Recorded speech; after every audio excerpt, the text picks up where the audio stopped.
I'm piss wet through. Absolutely piss wet through. So I've got the old power washer out, and I've been blasting this and that one, trying to get all nooks and crannies, down the moles and stuff like that. But the trouble is, when you blast it down, it shoots back up at you. I think I should have worn my waterproofs, but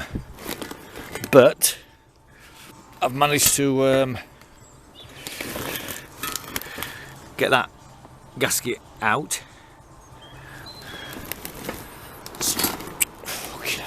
So, and Dave was trying to bite the end of the hose pipe when I was blasting it.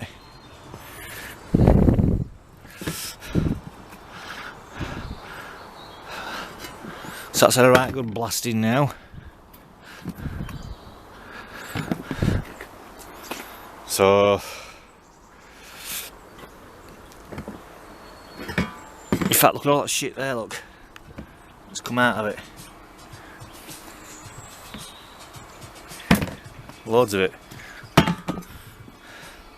So what I'll do is I'll just give it one more quick blast over, and then we can start rebuilding.